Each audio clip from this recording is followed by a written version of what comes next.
This week, we'll dive into the hottest preseason topics preparing us for draft day on Out in Space with Graham Simmons and Kendall Cook. I'm first going to start us off with a little point in time. Where, answering that question, we are on Earth in the Milky Way galaxy, in our local group, in the Linatea supercluster, in our observable universe. I'm Kendall. I'm in Oceanside, California. We're here with Graham in Boise, Idaho. Our league currently consists of Graham, our commissioner, who's going to be wed to Danny in the summer of 26, Jason Gregory, his wife Eddie, Izzy, and Luke Evans, Dom Ho.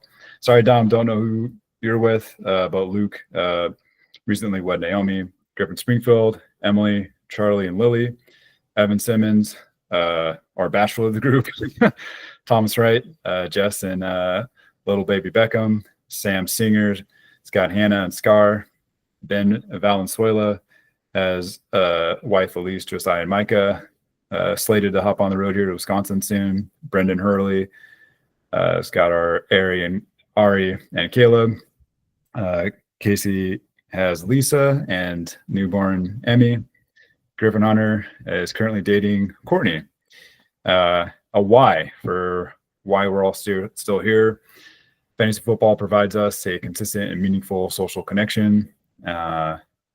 When are we? Today is August 11th, 2025. Almost 15 minutes to the second, 19 days away from draft day. And Graham, we need a little bit of help here. How did we get here? Kendall, thanks for having me on. I appreciate the introduction and the footprint you broke down for each member of the league.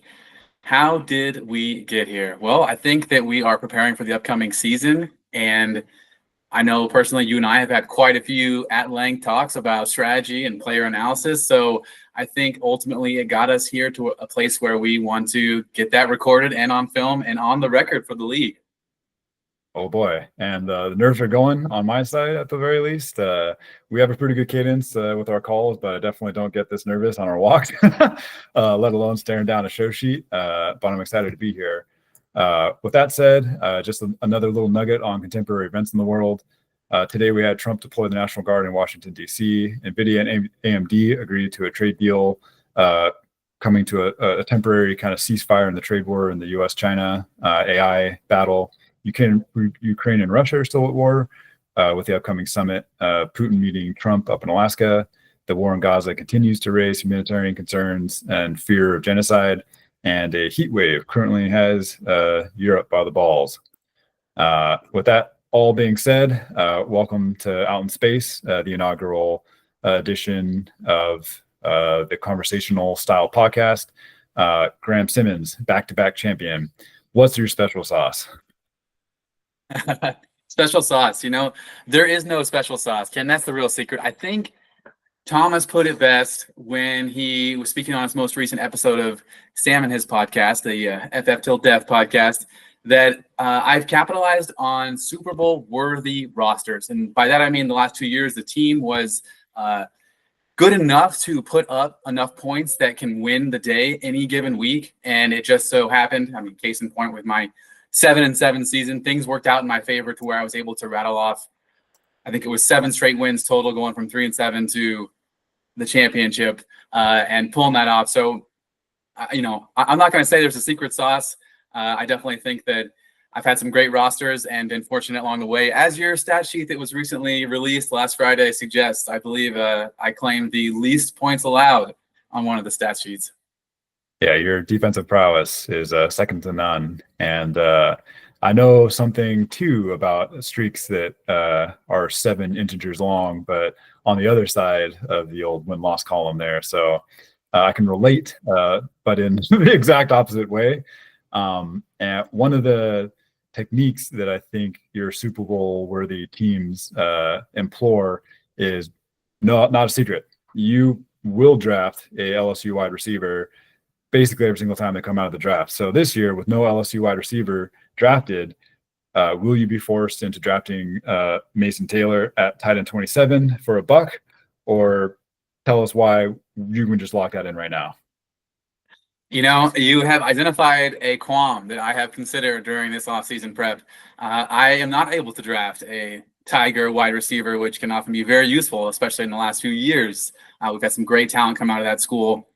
I wouldn't jump to Mason, but I will say that I am open to punting the position of tight end. And if that means Mason finds his way onto my roster for $1, I probably would not complain. Well, I'm taking that with a grain of salt, and I'm putting his name on your roster in pen. Or maybe I'm going to go insert it into the database right now, because I know we're going to have a Tiger on your squad absolutely at some point here. So LSU Tigers aside, what are you looking forward to most about this upcoming season? I think just the roll around of fall again. I mean, you mentioned it when you and I spoke yesterday. The group chat is blowing up. The frequency with which people are communicating is increasing, and just kind of the excitement toward the football season is building. And it's a great time for us as friends to come together and compete in this way that we love to. Yeah. Compete, that's a strong word, I feel like, for what we're going after some days. But I think overall, it is a good word to kind of get us to where we need to be. I think that's just a lot of my pride speaking, because in my head, I'm the most prepared person, out there right now. But I think that of myself basically in every category. And I need to go touch some grass, because I've been in the weeds too much in this fantasy business. Speaking of the weeds, maybe taking it back a little bit, would you mind sharing one of your favorite memories in fantasy football? I'll kick us off sharing my own. I tried to do a little bit of research to pin this down a little bit better for you, but Ben, I'm sure you'll be able to name this running back pretty quickly. And I'm guessing it was probably 2020 or sooner. For my best guess, it's 2018, 2017 sometime, but long before the dawn of Ken and the era of, knowing what football was. But I was down by, nothing crazy, and needed a heroic performance from my running back that was an Arizona running back. And it was just like maybe 60 seconds to go, less. And it was just run the ball, get another first down, take a knee, we're out.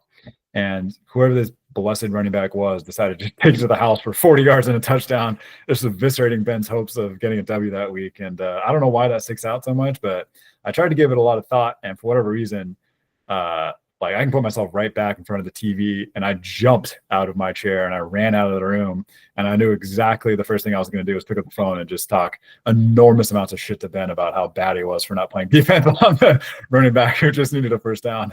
How about you? I bet you're right. I bet Ben does recall this unknown hero of yours. I think I'm going to pivot from a singular moment and kind of make it a cumulative a moment of my season 2 years ago, when I did mention already that I was 3-7, and I felt like I had made a few trades to help my team improve. I had guys coming back, specifically Kyron Williams. Maybe his name's pronounced Kieran. Do you know the answer to that? Is it Kyron or Kieran? I've always heard it as Kyron, but again, that's my best guess. I think it's Kyron. And so I had Kyron coming back from injury, and just I felt like that winning streak and then being able to close the door was the storybook. We all have that narrative of I fell behind early in the season, but I don't give up. I'm making trades. I'm on the waiver wire grinding. And if things go well, I could make the playoffs. And then lo and behold, I slipped in at 7-7, which is unusual. And then once in, everyone knows it's a week-to-week game, and my team was able to put up, I believe it was more than 120 all 3 weeks in a row, which is a winning number. And so it just gave myself a chance to win, and they did. So it was really a fun season for sure. Yeah, I hear that 7-7 and the division discussion is ringing in my ears. Again, with Sam and Thomas's latest podcast, kind of stirring the pot on that one and getting some varied opinions. I think I'm with Jason and Spring on that too, that I prefer a cleaner bout on who makes the playoffs. But I can see it both ways. The league is grouped by divisions. There's very much like AFC South is just a trash can of bad teams, and Tampa Bay is just getting the Texans, right, are getting their ticket punched before the season starts because everybody else is bad. And that's just how it goes sometimes. So again, maybe that's a league setting we can update here in the future or sometime soon. And as commissioner, that burden often falls on your shoulders. Can you share maybe a pleasure that you've had out of your role as commissioner or something less tasty? The role as commissioner is very enjoyable. I mean, ultimately, there's not much work to be done each year. There's a few stats, maybe we tinker with this or that, but I mean, other than that, I get to benefit from having the title of commish, which I feel like warrants some respect that everyone graciously grants me out here. And ultimately, I just think back to approaching 18 years ago now, when I was just randomly thinking of a way to get this group of guys together into a fantasy league because I wanted to play fantasy football with my friends. And I would never have imagined at that time that we could have a place where, you know, here we are 18 years later, we've got a draft party with everyone's or most of the league's families present, which is so amazing. We have, you know, the podcast, we have content left and right. Thought pieces. So we're just really at such a great place with the league that I could never have imagined it. It's really a blessing.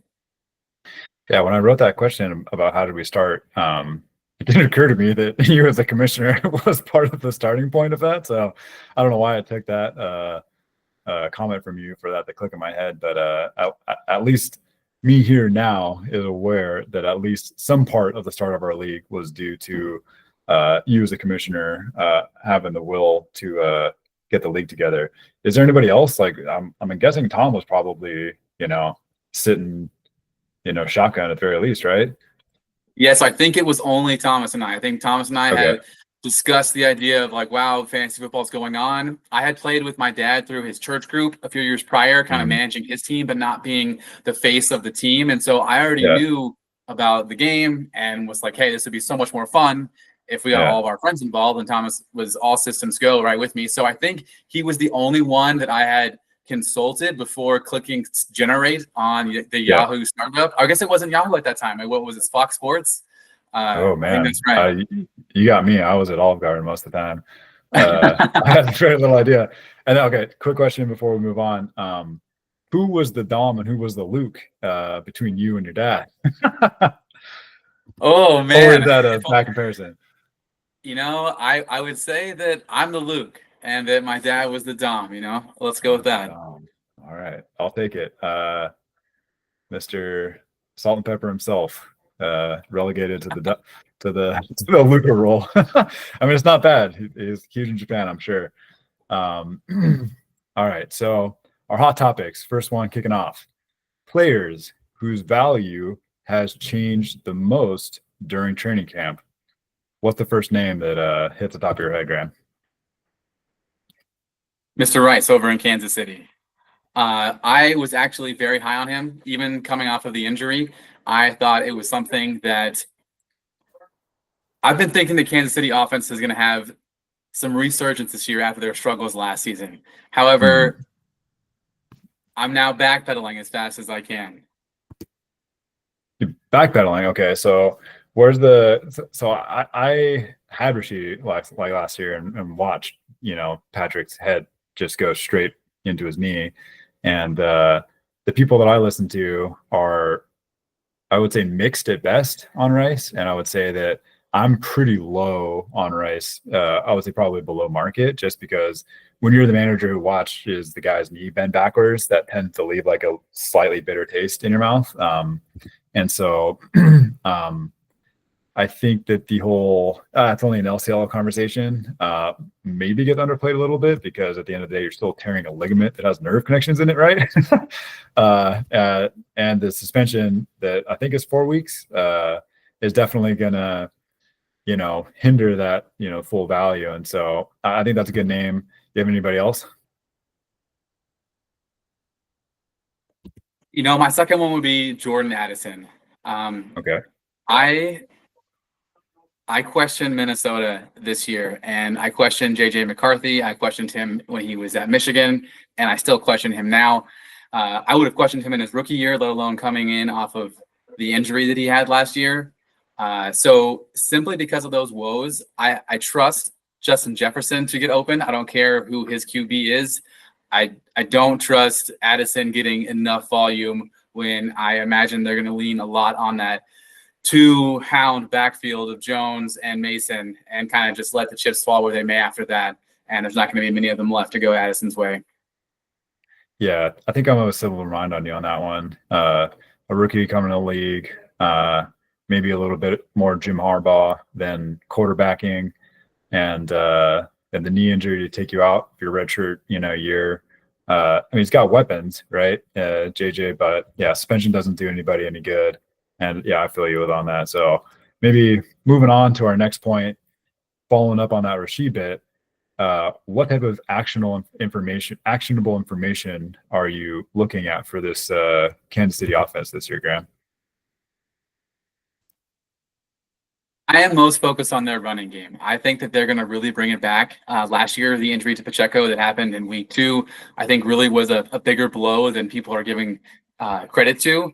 I think that he's a really hard runner. He's not a huge dude, but he runs very, very aggressively. And that's just setting the tone for that line that they missed last season. And I think with that in play, it's going to open the door a little bit for Pat. We know he doesn't need to make crazy throws.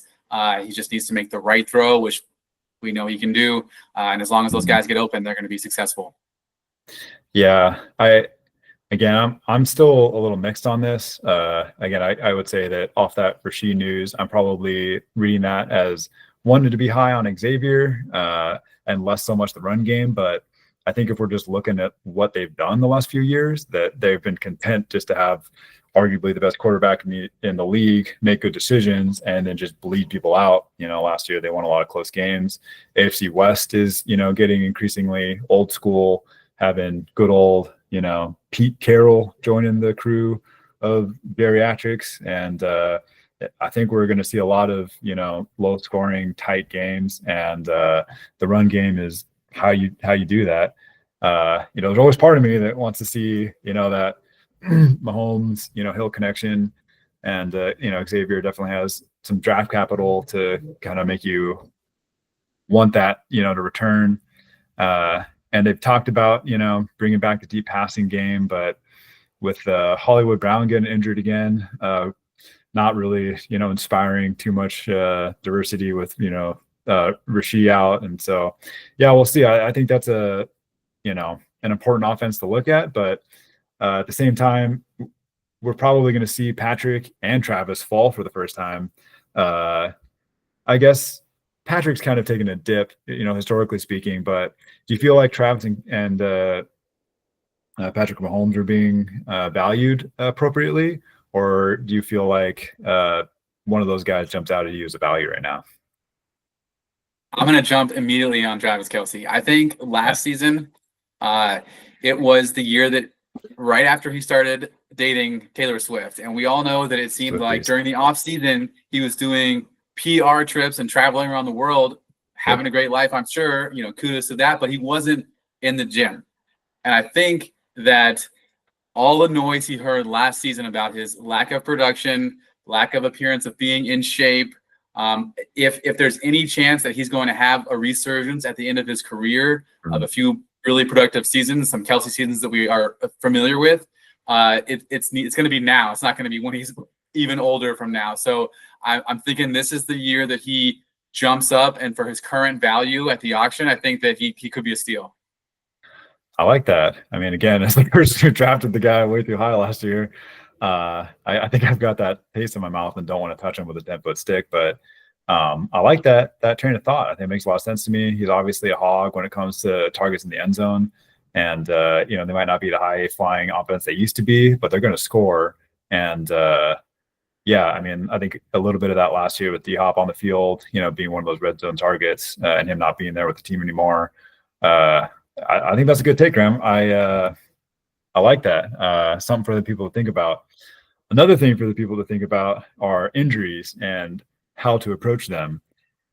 When you're making your decisions for fantasy football with incomplete info, because we never really know the full deal, what's your general take when, let's just say, specific to drafting, if you see a Q or some kind of injury note to a player, how does that affect your decision-making process?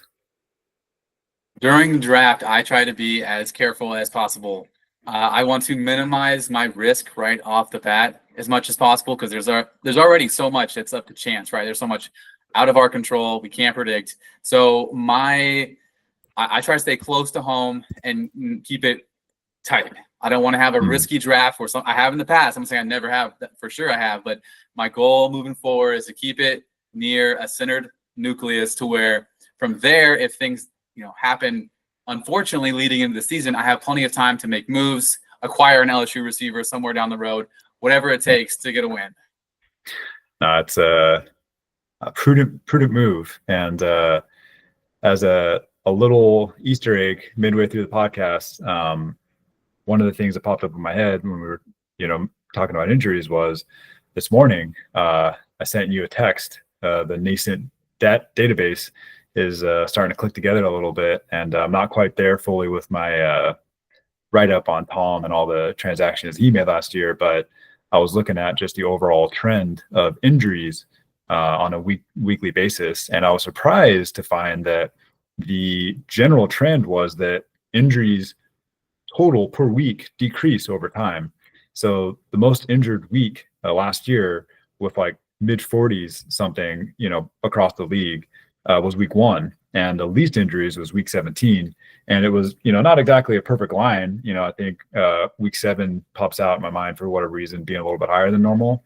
And I think what I was mulling over and trying to describe this behavior was, a lot of guys that are coming off of season-ending injuries last year are coming back on with that injury tag, right? And then as you start making your push to the playoffs, you might not be getting that tag that you were at the beginning of the season. And so my thought on that was, if we're expecting, injury tags to get used a little bit more loosely, does that, factor into your equation, or are you still just, keeping it tight, knowing that the information is not going to be good at the beginning of the year? I guess when it comes to lower valued players, I'd be much less concerned. Right now, I think my statement was more directed at a player like CMC. I think that the fact that they're signing, I think either their 4th or 5th running back on the depth chart when you have a Hall of Famer on your team is very concerning to me. So when it comes to those lower value players, $10 or less, I think absolutely worth taking a shot on one if you have one, and maybe he has some sort of injury tag, because I think that offensive coordinators in recent years are trending toward distribution, sharing of the ball. And so players are not going to be expected to take as many hits, and hopefully that they can be schemed into these play calls directed their way that, maybe get them out of bounds or whatever it is they need to help their situation. And I wouldn't be as concerned about some of those player tags. All right, got it. So we're avoiding injuries for, the big investments, and the lower investments, we're okay rolling the dice. Sounds like that's the game plan. All right, so let's hop into some specific injuries during this offseason. Joe Mixon's got a foot injury. He's going at RB20, which is roughly $17. How you feel about that value? So, this is where I struggle with these types of questions, because I think that I start to wonder if he's even the player that I would want. I think at 17, I mean, yes, he had amazing games last year, and I wasn't in on him, right? Like, I wasn't someone that was high on him, and he buried me. I think he had 23 on me or something, very productive, something that I would certainly want on my roster. However, I just don't see myself staying close to Mixon with his age, with the injury. I didn't like what I saw from the Texans all of last season. So but you know what? It seems like a situation where someone like, I don't want to name names, but maybe Ben has him and he's great. This is the type of player that I have often avoided and finished 10th, 11th, or 12th because these guys actually do well. And I'm like, no. So hard to say. No, definitely Ben guy. And I hear you. So Amarian Hampton is taking a rise right now. Najee has, reportedly not been able to open up his right eye at this point. So Amarian Hampton, RB17, $19. How's that sound? It sounds amazing. I would say that whoever drafts Saquon, that's the perfect pair for your price. I would say go for it. All right. And just obligatory rest and power Slater with that patellar tear. Hopefully the monster work ethic will get him back next year. But just holy smokes, am I glad that we have Joe Alt to shore up that left side for Herbie this year. So hoping that value is there. And I agree, pairing him with something, slightly more risky like Saquon makes a lot of sense. Breece Hall, coming back from a knee injury last year, is riding in at RB13 at about $24. How does that sound to you right now? I think it's worth a risk. I think the Jets are going to be a team that, as everyone expects, are probably pretty bad, but I bet there are enough games to where they score enough points, and most of those points usually come from one or two players on their roster. They have big days. It's not well spread. So I think that you're going to have those games of 25 plus, and it's going to be fun. Yeah, I agree. He's one of those guys that has that elite upside athleticism. And there's reports that he was playing through a hybrid extension last year, and that might have limited his production. So I am definitely thinking about Hall in my game plan this year. Somebody I'm not thinking about so much is Chris Godwin with his what was it, fractured ankle coming back. He's going to wide receiver 37, $7. Is he worth the value? I mean, I gotta say no. I would have said no last year, but Luke and Dom proved me wrong. But I gotta say no this year, especially with the rookie receiver they drafted. I mean, my Instagram For You page, just pretty much that guy's face. Just everyone saying how good this guy is going to be. So I'm not here for Godwin. Yeah, right there with you. Another kind of, well, maybe not another, but for me, one of the muddier wide receiver rooms to figure out right now is San Francisco's Brandon Ayuk with his ACL MCL. He's going at wide receiver 50, $4. Seems like a value, even though we're probably not going to see him at the beginning of the year. How does that sound to you, Grant?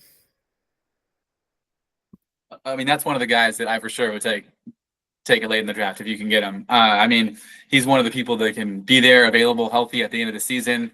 No miles on him for this year, assuming he's healthy and can get on the field. We know that he's a great wide receiver, and I think that if CMC has woes, we know Juwan Jennings is currently hurt, suffering from his calf strain. So we don't think I don't think it's going to be Ricky Pearsall that leads the way. And if he can come back in time for the end of the season when the Niners are likely making a playoff push, he could be great. Yeah, I hear that. That's one of those situations where I still don't have a ton of clarity. I think any of those guys in that room are worth the bet, but the guy that I'm probably most willing to take a bet on is Kittle. So when we're talking about the elite tight end landscape, Bowers, McBride, Kittle, what's your strategy on those guys this year? Oh my goodness, Kendall, the tight end question. I mentioned earlier I might punt, but it is not for sure. And that's because I've debated everything when it comes to the tight end position. Now that we've added tight end to flex, we can start two tight ends. I've considered running tight end Bowers and McBride, investing that into my strategy. And, even though I may not do it, I'd love to see one of the managers do it. Let's spice things up. Yeah. No, I'm right there with you. We've had our talks early on, and that was one of my probably original, thoughts or kernels going into the season was probably not Bowers. The Raiders suck, and so you're probably not going to get too much, ceiling out of them. It's a historic season for a reason, and probably not going to be worth whatever he goes for this year. But doing the Kittle, McBride back to back, especially with opening up that flex position to a tight end, just put everybody else in a stranglehold of that position. And you can get value, streaming tight end week in, week out, and it works for people, but it also doesn't work a lot of the time. Again, don't know the numbers off the top of my head, but if you stack up the McBride and the Kittles against the rest of the wide receiver landscape, dollar value is definitely there. It might not be a huge discount for these guys, but if you just line up the production one for one, you're definitely getting value there. So, again, it's probably too frisky for a hopefully cooler Ken to dump 50 plus into a single position this year. I'm extremely saddened by the fact that Taysom Hill is no longer with us. And into capacity, but I am extremely grateful that I was blessed with one of the go-off games. That was a life goal of mine to have him pop once. And so I hear you. It's tantalizing, but probably the most tantalizing person in this year's draft, Travis Hunter, going for $12 at around wide receiver 33 right now. The Jags traded away a second and a fourth to move up from fifth, putting the number 2 overall draft capital into this unicorn of a player who we all know played both ways. There's lots of questions of, is he different? Is he a King Henry type of dude? Does he just have that otherworldly genetics to him that it's going to allow him to play at another level? And at what percentage do we see him play on either side of the ball? And, we're definitely leaning towards an offensive minded league, and you can't win if you don't score. So again, my heart wants him to play offense and wide receiver. He's definitely got the talent to, challenge the elites, the Jamars, the Justins, your guys, the Tigers, right? And there's a non-0% chance that he finishes above your guy, Brian Thomas Jr. It might be down there in 5 or 10%, but at $12, are you going to be willing to pass up the opportunity for a wide receiver one? If BT Jr. is not on my roster and Travis Hunter is on the clock with 2 seconds winding down 11, Yeah. I'm clicking the button for sure. The Jags are the team. They're often behind. They're not great, but they have enough investment in their purse into offensive weapons. They're ready to play. And so I think that, just like you said, BT Jr. had a great rookie year. Who knows what to expect in his sophomore season? There's often a regression, and most defenses are going to prioritize him, which is going to leave Travis Hunter working underneath, doing what he does best, feasting on a inferior athlete. It seems like he could easily be the one to emerge there. It seems to me like it could be a guy that wins that locker room and is the best wide receiver on the team. Yeah, I hear that. And not to give away too much, but Ladd is definitely one of the guys I'm going to be going for this year. And I know a Charger player. Oh yeah, you never would have guessed that, right? But in theory, he should be going, like the low 30s. I'm definitely going to be, with the pack until 40s, and I don't think I'm going to be alone there. And Hunter is another one of those guys that I can see myself talking myself into the 20s pretty easily. And it's one of those guys that gets pretty risky, I think, when you start getting into the 20s. But like you're saying, right, that when you have that other elite guy on the other side, right, really is going to make the league kind of pick their poison. And do you go after the proven wide receiver one, or do you go after the unicorn, right? And I think, generally speaking, the league's pretty slow to learn these things, right? At least for the first 4 or 5 weeks, right? So could be a hot start. And then the other way I see it is, Mr. Trevor Lawrence, generational talent that he is, gets another potentially elite weapon, right? So maybe the play is you just, ship quarterback because we got a deep thing, and you just pick up Trevor, and his little legs get you some stuff on the ground, and maybe a ton of touchdowns because he's got some monsters in there. And who's the backup quarterback? Because he was out for the most of the last season. I know I'm putting you on the spot here, but it was I don't know, it was Kenny Pickett or some shitty quarterback, right? That was going nuts with Brian Thomas Jr. Not Pickett. I think Pickett was on the Eagles last year and got a Super Bowl ring. Yeah. I can't think of the name. Okay. Well, I just threw out a desperate Google search, and it gave me Trevor Lawrence. So I'll leave it there for lack of clarity and, doing my research ahead of time. But another guy that I think we can spend a lot of time researching is CMC, currently RB4 in consensus rankings, $46. Is RB4 at 46 sound good to you to CMC, or are you going to take Genthy at RB5? Okay. Under that circumstance, I would go for CMC. And I'm glad that I'm locked away in my alternate dwelling unit here in my office in Boise, because if that got out in the public, I wouldn't make it much longer into tonight. Yeah. I'm gonna go CMC, even though I said earlier he was too much of a risk for me. If he pays out, he's a league winning risk, and I just can't trust the Raiders. That's what comes down to it. I mentioned Ashton had the stat line of 3 rushes for -1 yards, and people are already roasting him. But if you watch the tape, the Raiders are just getting blown up. And Yeah. I expect that to happen all season. So, I mean, it's just going to be a long year for that man. Yeah, I think Vegas does too. I don't know that, again, the stats off the top of my head, but I've been talking shit to Springfield, early and often this offseason. And again, he's his usual, just, head in the sky, way too high on the Raiders, thinks they're going to finish, I don't know, something crazy like second or maybe even third in the division, right?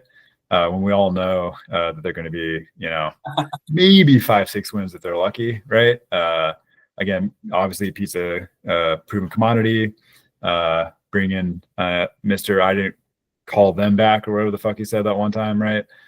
Is going to bring some consistency, but yeah, I totally agree. The upside there, CMC, scares the shit out of me with the injuries, but just the upside is just so tantalizing that you're, one miracle of medical science away from CMC just running roughshod again over the league. And if you're that, again, not to give up too many secrets, but CMC is kind of one of those things I've been mulling over is, do I make him the hero, right? And then ship running back late and just say, I'm just going to push all my chips in and hope he's got that ceiling, and then bring some other studs in at the wide receiver position. And then if any of those other running backs hit and CMC stays healthy, I mean, you can say that about any strategy, right? Well, if all my picks hit, right?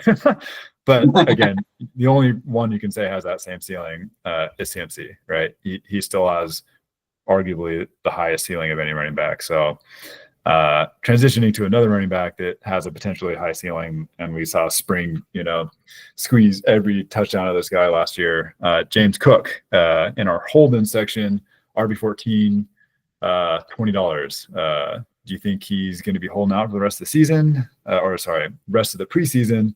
And do you think that's going to extend into the season?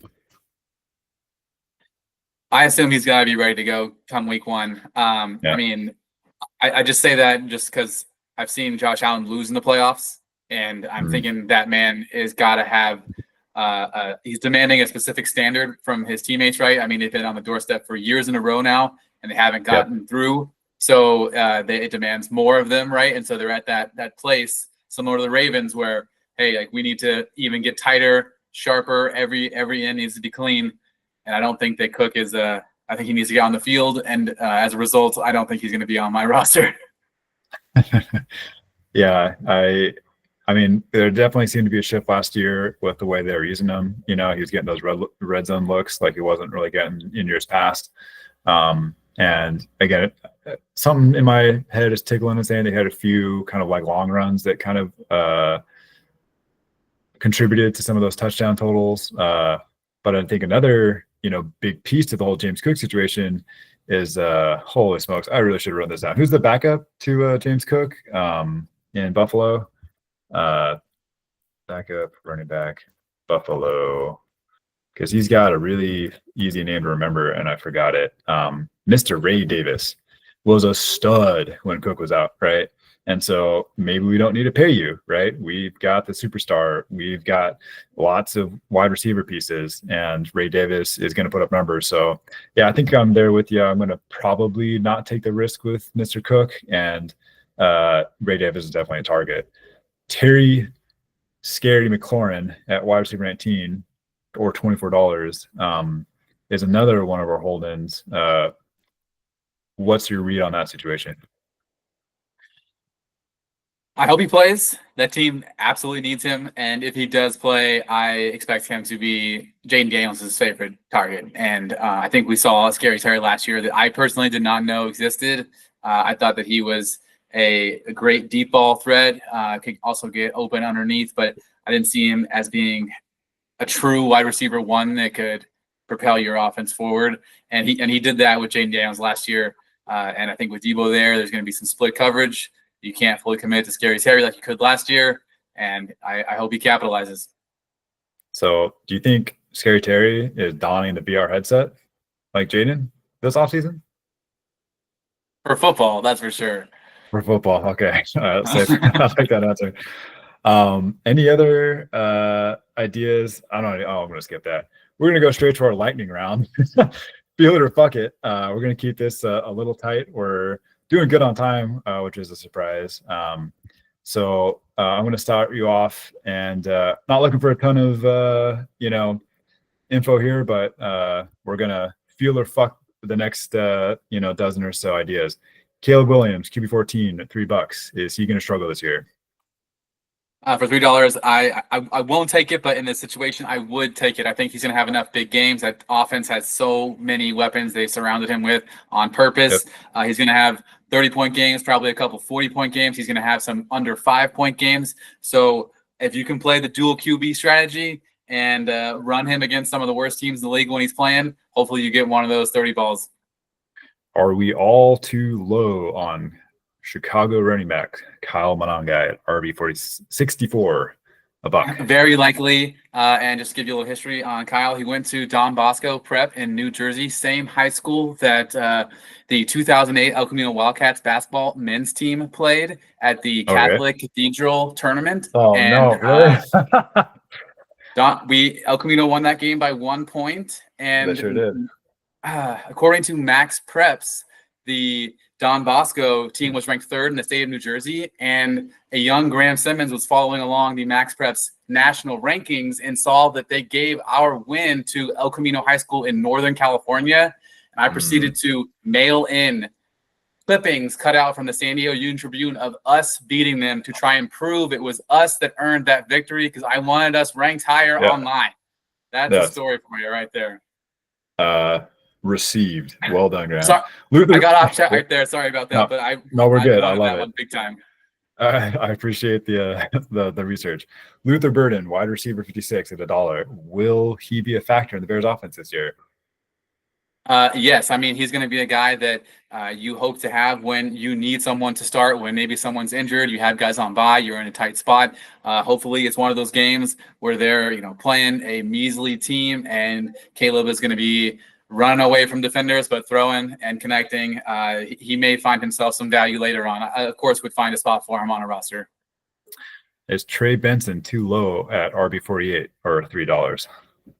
Yes, way too low. I don't trust James Conner at all. He's most often hurt, at least for some duration in a season. The only big caveat would be that I hate the Arizona Cardinals. Kyler Murray's a joke. His interception 2 days ago against the Chiefs was just miserable. Threw into triple coverage, underthrew it. Stay away from the Cardinals.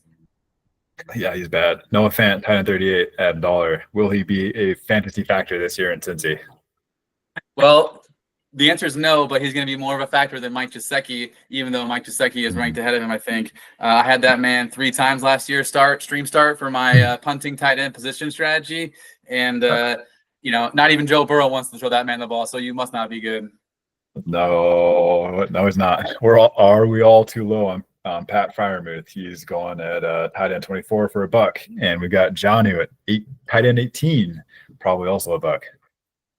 I think for $1, I'm going to stay away just because so many of those tight ends are going to be around that same price. And I think there's quite a few better ones. I wouldn't. Pat's a name I can remove from my memory for forever. All right. A name that Hunter cannot remove from his memory. Michael Pittman Jr., wide receiver 46 at $4. Is he way overrated? Oh, gosh. I hate to say that. I was the one who was bidding Hunter up last year. I almost stumbled into a Michael Pittman acquisition myself. I got outbid by $1, thankfully. And I am very low. I'm off the train. Michael Pittman, although 6'5", very athletic, is not worth $4. No, and that's how it goes sometimes. Are we going to see a running back committee in Seattle this year? We've got Kenneth Walker going at RB 15 or $19, and Zach Charbonnet at RB 36 or about $6. Yes, the two of them are worth the $25 package and the 2 roster spots. I think Griffin Hunter can attest this from last year. Kenneth Walker does very well when he's out there, and when Charbonnet's out there, Zach doesn't miss a beat, and it's almost a blessing in disguise because you don't have to worry about Zach poaching one of Kenneth's 1-yard touchdowns in that game should they both be playing. So I think grab them both, could be worth the price of admission. Go for it.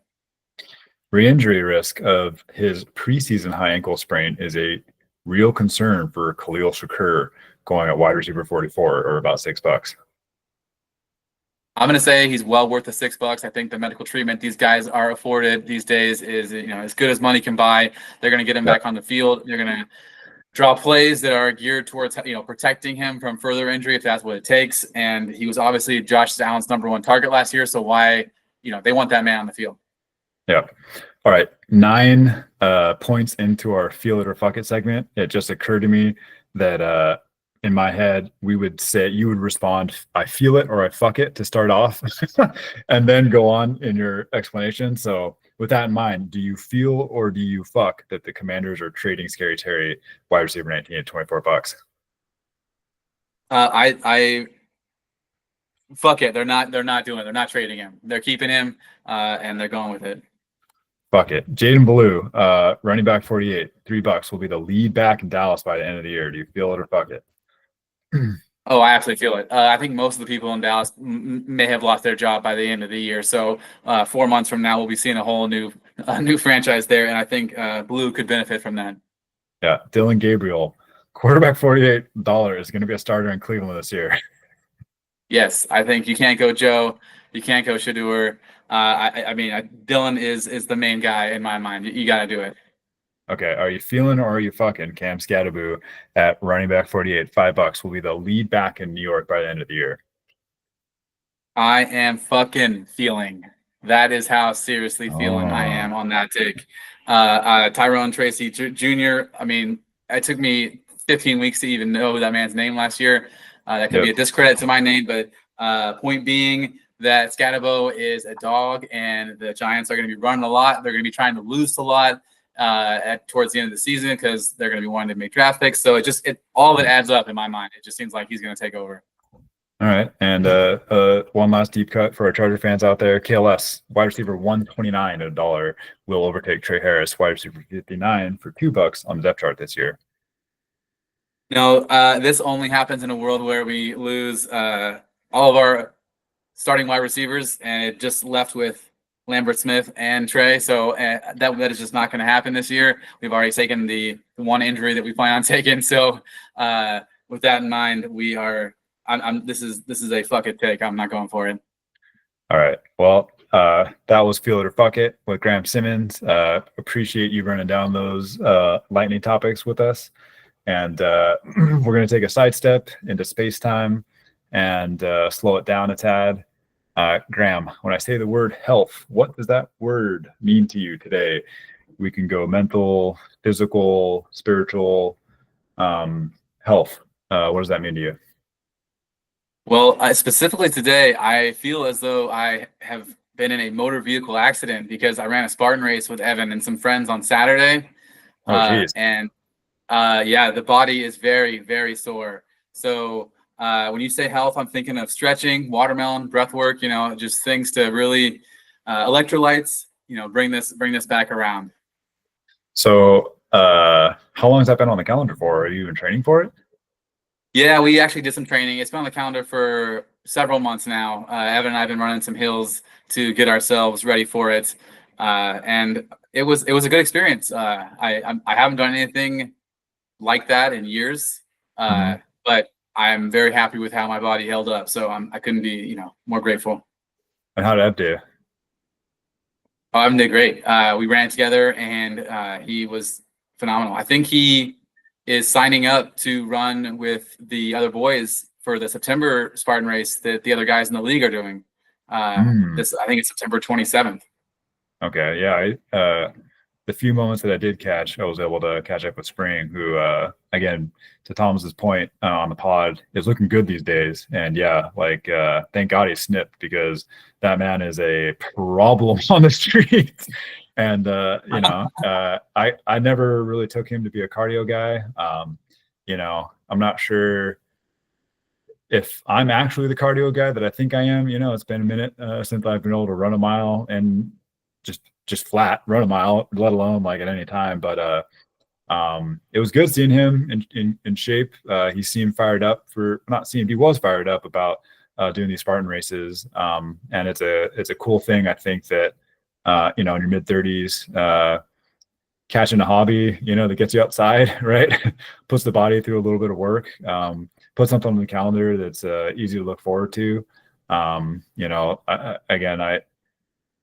I don't think I'm breaking any news here, but the draft day is probably, up there with Christmas and all kind of other fun stuff. So when you look at your physical routine outside of these like big, events and stuff, what does something like on a more weekly or daily basis look like for you? So that's the perfect question for me because that's been the last, 18 to 24 months for me in a nutshell is bite-sized portions of exercise. I used to go hard. I used to take pride in being able to redline it as hard as I could or harder than the person running next to me. That was usually the mindset I operated with. And now I'm completely taking a step back from that, working my body towards maximum capacity. It's now working at a very minimum capacity, but with lots of consistency. So I just do very light working, whether it's planks, push-ups, pull-ups, just something very basic. It's, nothing tricky about it, no secrets, and just try to be consistent throughout the week. And I've been pretty consistent for like going on almost 2 years in some of these exercises. So I feel like I was, like I said, I was happy with my performance because I'm fit, but I hadn't done anything, consecutive work like that for a while. I usually have working sets of like 90 seconds. So it was nice to see my body hold up. I'm glad that your body held up too, because those things can be pretty rough at times. And yeah, I think that like the slow, steady, and just intentional route is something that I'm kind of coming into form too as well, right? That for those of you who aren't aware, I did a round of compounded semaglutide, or more popularly known as Ozempic, and I'm down 50 pounds basically from today's date to 6 months in the past. And the weight loss has kind of been an ongoing thing for me basically since my 20s.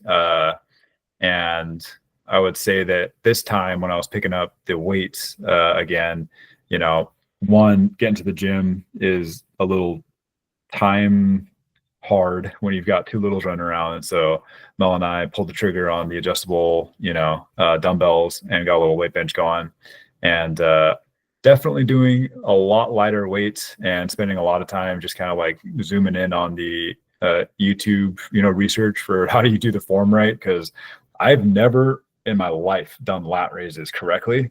That like the click in my shoulders has like gotten progressively worse, like the older I get, right? And almost every single time I ever did lat raises, my arm was clicking. And so going back to weightlifting this time, like the goal, like I don't think my goal was ever to get jacked. I think that was just kind of just lift heavy when you're young is just kind of like a natural thing, right? And that like being the rhino mind that I am, that like finesse was just zero part of my game and still is not something that is practiced, very often in my life. But like learning to like lean over a little bit, kind of like flare your elbows a little bit and get everything all lined up, and then like put the weight on the muscle that's actually supposed to be doing the workout, right?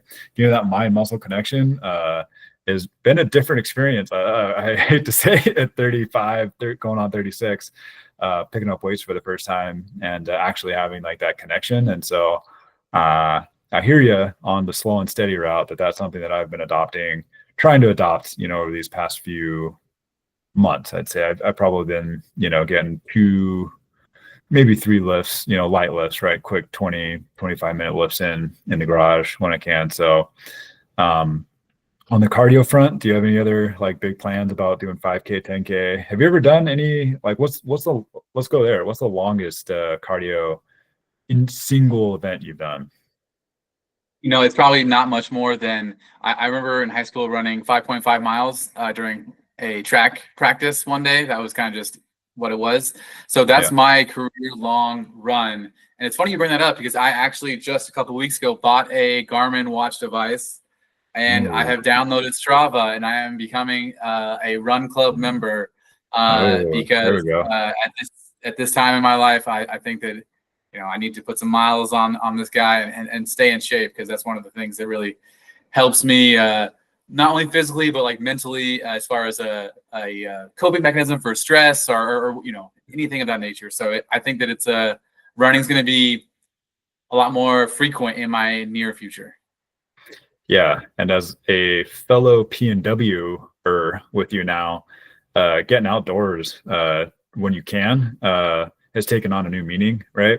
Actually having seasons that pass is something that our California guys can't necessarily relate to. Although I feel like we've got a pretty good slice of the population, who's wandered away for at least some time or another, and so yeah, that's another one of those things that, like, with all this weight loss and stuff, I'm very aware that if I don't change my underlying eating habits, I'm a big like emotional eater too, right? So if I'm not taking care of my mental on the daily, that's going to kind of creep back in there. And so was reading a book on nutrition, and they give like 12 mandatory things you're supposed to do every day, and 11 out of the 12 are green things that you should be eating, but the 12th one was exercise, right? Is like a daily thing that is probably what we should all be doing at this point, right? And in my mind's eye, hopping on Strava is probably that thing. But at the same time, I'm trying to be more realistic with myself that, like, yeah, I could get out there and I could run, but I need to get on the PT train and make sure that all of the locomoting is happening in a way that's not like wearing down joints and stuff first. And a big part of that was releasing the 50 pounds. And now I'm just being content to just kind of like work on that PT stuff for the next 6 months and increase the amount that I'm walking, and then like eventually get on the track so that I'm not like doing it in an unsustainable way. So yeah, I hear you. The slow and steady approach is becoming a wonderful thing. Absolutely. And I support your route on it. I think that you're taking it the right way. When I say I didn't do anything super physical for the last 18 months or what have you, it's because I was doing just what you're describing, which is trying to relearn that neurological connection to fix a broken gait, essentially, right? Like a stride that needed to be relearned because I had built it, based on compensating for old injuries, and it's time to get out of those and walk appropriately so that I can run appropriately. Yeah. And man, I mean, that's a perfect metaphor, for the physical or for the mental or the spiritual aspects of life too. You got to walk before you can run, Graham. We did it. We made it to the end of basically an hour on the inaugural Out in Space podcast. It was a pleasure. Thank you for carving out the time in your schedule to sit down and have some football talk and a little bit of fun stuff on the end. Do you have any concluding thoughts for the night? I appreciate you having me on the Out in Space. It was a pleasure chatting with you, getting our thoughts formulated here in a public forum. I appreciated your questions and your thoughtful preparation, and look forward to the next one, my friend. Of course, Graham. And just for, side note, caveat, I ripped all of this material from other podcasts that I listened to, so it wasn't like I did any kind of deep research. But I appreciate that, and I love you. And in a universe empty or overflowing with star stuff, I'm glad to have shared this moment with you now. You are loved from here to fantasy football till death. Love it. Oh, what an ending. That was